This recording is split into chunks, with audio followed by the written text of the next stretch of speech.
Hello, everybody. We've just going to do a session now on work of the Industry Technical Council in their role as delivering technical advisory procedures. And these are for compliance and best practice for all the industry to use for a more reliable and safe fleet.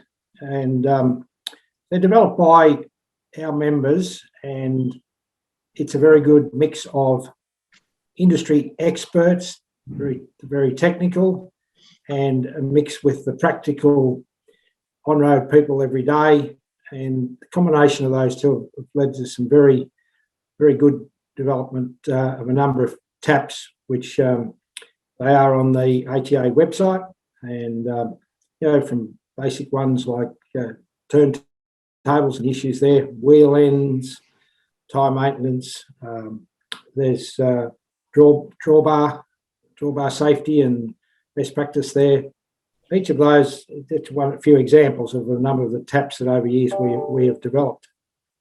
And today I've got Ian Thomson and Dennis Roohan, members of our team, to talk a little bit about their experiences.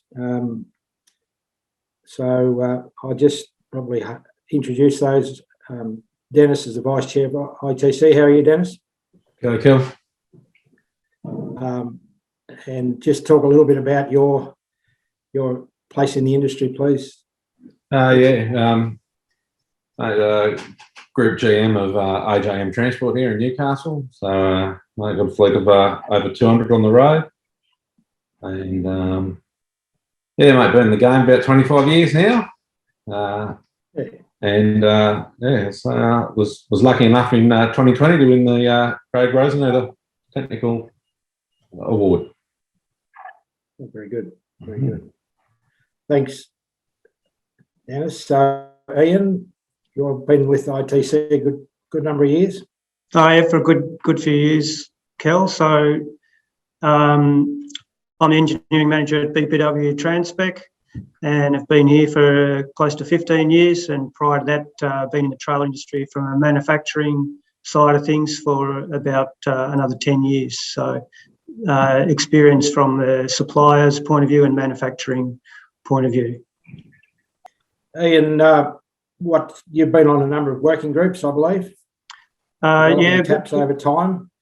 Have done over the years there. Always keen to be interested to help with industry. So there's some that we've been doing recently. I'll speak about shortly, and been involved with the ITC over most of the time that I've been, I guess, in the industry, and see what it does for us and how the taps can help everyone there. So I'll just give a bit of a rundown of the working groups and the tap development of how and what we do there for industry. So the ITC has some working group guidelines. Part of that is that through the ITC we've got an opportunity there for people to be able to flag or identify areas that they think need attention, and they can bring those sort of things into the ITC for us to have a look at. Some of those things can be directly related to the road going aspect of your transport, or it can be to do with general regulations or safety or administration sort of base. So typically, if a member has come across a need of something that might need changing or addressing, they can bring that through to the ITC as a topic, to draw attention to what the need or so on that they have is, and then similarly through the ITC, members can comment on the need for getting something developed, and then have the opportunity to work through that. I'll just explain a little bit of why we have the need for the working and groups and the taps in particular. So as we know, with the road transport side of things, we're governed by rules and regulations of different forms, and a lot of those regulations would take quite a while to be able to make some changes on. So through producing the taps, we can address some of industry's needs in a speedier sort of manner to help them. And because the taps are produced by people from within the industry, a mixture of members where we have operator members, supplier members, administrative type people as membership, it gives us good expertise in quite a few areas, and it gives us a good understanding of what's needed there. The working groups, I should say too, also have the ability, because of the different expertise of people, to assess the validity of needing a tap, for example. So I say they're typically, through our members, we've got the different specialities in all sorts of areas. And what we typically would do is form a small working group. Typically 5 to 7 members would be involved in that. And that's enough in a working group to give you a good opportunity for good discussion without getting too bogged down, and as well to give you a broad enough base that it's not a single voice, it's a selection of people that are getting involved. So examples of some of the things that we might form a working group on might be to do with, say, the brakes, the couplings in particular, load restraint, or any general operational safety in the transport side of things. Typical format of what we might do is that once it's recognised that we need to have a working group and perhaps be generating a tap, is we'd get a meeting together for a few of the people to pool the ideas and sort of brainstorm some of the detail that we might be needing on that particular topic. And through the series of meetings that we might have, which nowadays, of course, is normally on Zoom, we'd be able to work up a working guide and then develop that into a working tap, if that's the case. Through the tap, we would typically put that back to the members of the broader group of members, if you like, so that, again, they've got an opportunity to peer review what's been spoken about by the specific group, and then we would post the tap, for example, on the web. Go through with any of those sort of regulation changes that people need to go back to industry and give people normally 12 months to review things and the like. Australian standards is another regulation area that we all come under, and that's an area that can take quite a while, and we'll see some of the standards that have been around for many, many years, and it's not uncommon for those standards to be 5 to 7 years old to start off with. Ian, yeah. Ian, might I just sort of give you a break for a moment and say that the ITC have often picked up some of the products on the market that are not really up to scratch. I can think about compliant brake chambers was one that we looked into. Mm-hmm. There was other issues with imperial versus metric airlines and some of the traps there, you know. Mm. We are, you know, not sort of got a commercial focus as such, and we can, you know, look at things across the industry and judge the, you know, some of the products that are not up to scratch to the standards. And I think that's been an important part of our work over time. I interrupted you, but I just thought when you were trying to talk about standards. That's fine, Kel. Yeah, so with the taps, typically we can get something back to industry within around 12 months. And what that will do for people, as opposed to having to wait for a regulation change or so on as such, is give you very good guidance and justification for some of the things that you might be doing, or give you reassurance of what good industry practice is without it necessarily being a rule or a regulation. So I've just put a slide on here. I'm not sure if people have been and had a look on the ATA side. I'm sure they've looked at some aspects of it, but I've just put there a screenshot that in the middle of that there's what's called the Resource Library tab. Under that tab there's Safety Alerts, Technical Advisory Procedures, which is the TAPs, and Technical Bulletins. So that's the area that we'd be looking at if we've developed a TAP, that you can go and have a look at a particular TAP. I'll just give you an example of a couple of recent ones that we've had. 3 recent ones have been the TAP on drawbar trailers, where we had a group that I was involved with that. There was, I think, 6 of us on the group, and we put together a TAP which was to do in particular with drawbar trailers and some of the aspects that you need to be mindful of there. So if you were to go into the link there, you'd see typically this. Then there'll be a download for the PDF of it. I won't do the whole thing, but it'll show you then some of the aspects that we've put through on that particular tab. So you see there's a publication there.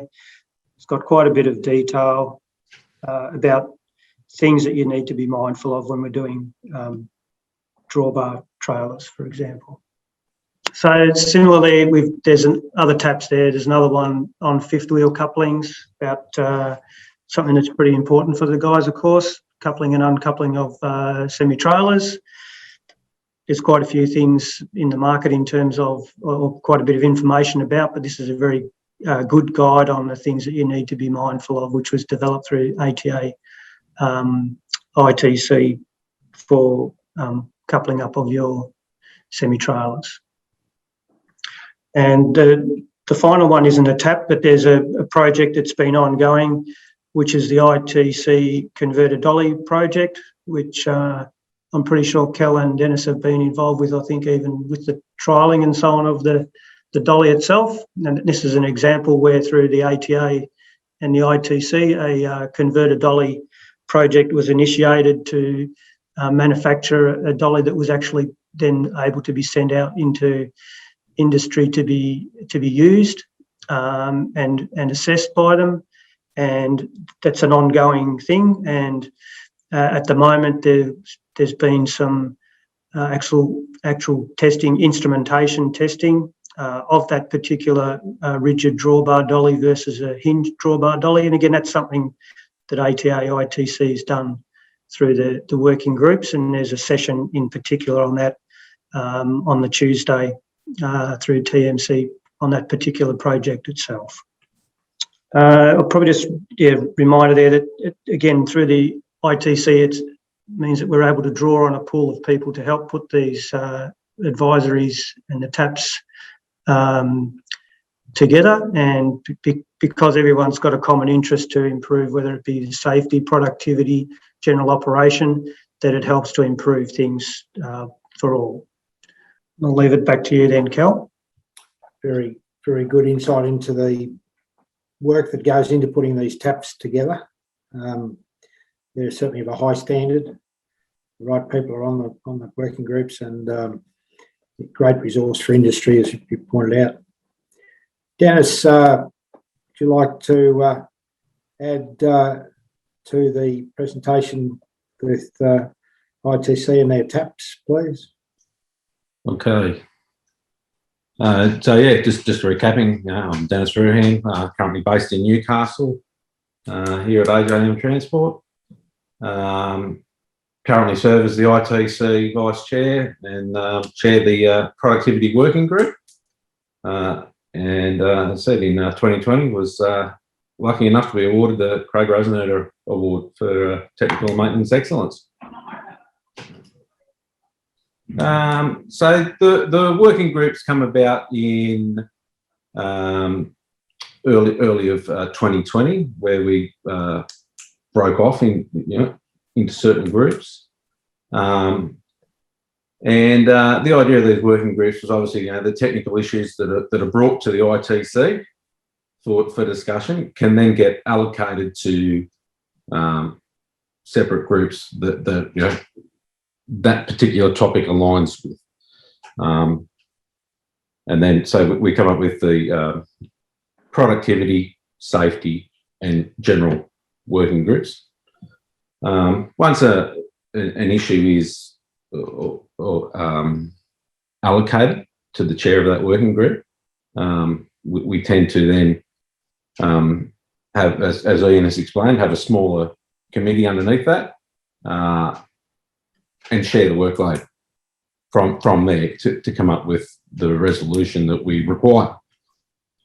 And then once our technical issue has been investigated, we have a variety of courses of action that we can do. We can prepare a TAP, technical advisory procedure.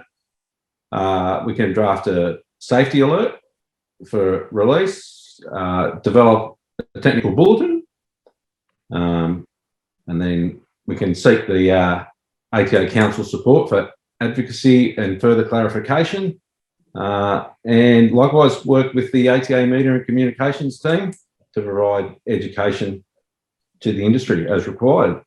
So some of the recent bodies of work that we've been working on is the ITC Technical Dictionary. So this is a guide of common terms used in our TAPs, our safety alerts, technical bulletins. It's continually a work in progress. We're always adding to it. The industry changes, and we're updating that and moving along. And then, as Ian explained prior as well, the Converter Dolly technical bulletin.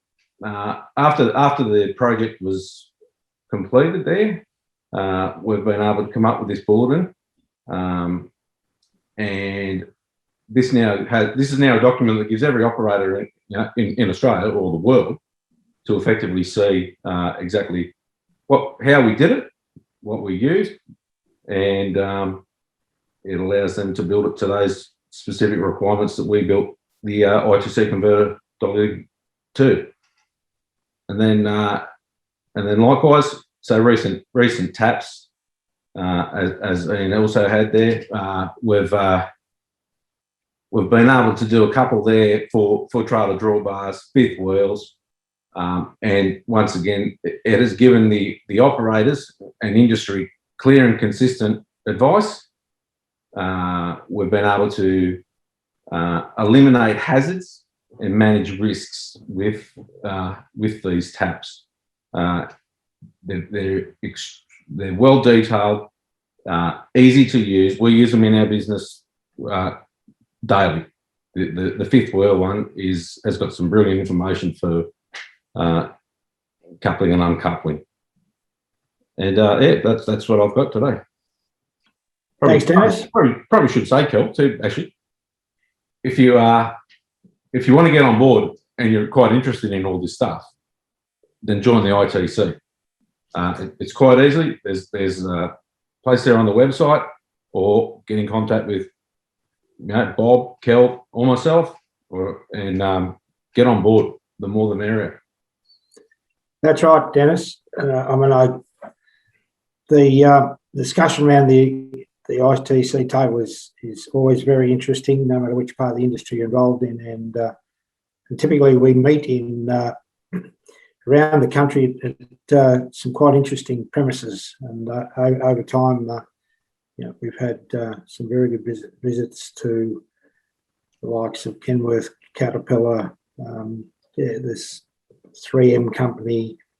A lot to be learnt when you go to look at the manufacturing side of our industry. And you get those sort of opportunities, which probably be hard to come by otherwise. So, yes, we're always looking for new members. Absolutely.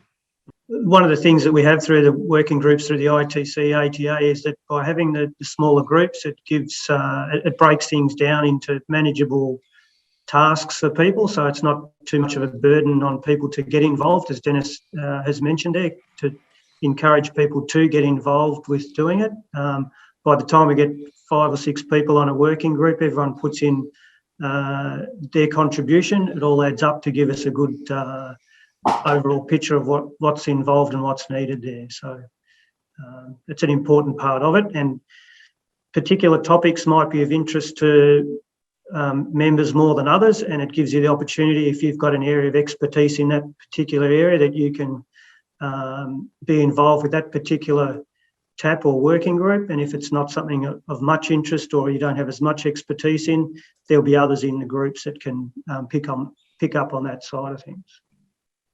Well, Dennis and Ian, thanks very much for your contributions for this session. And I also must say, we are led and researched by Bob Woodward, who's got a wealth of experience in the industry and brings up topics to suggest to us that we do work on, and attends a lot of the other industry forums of a technical nature, and brings a lot of that information back to our members. And so quite an active group, and so I commend the ITC and then also the TMC conference to you all.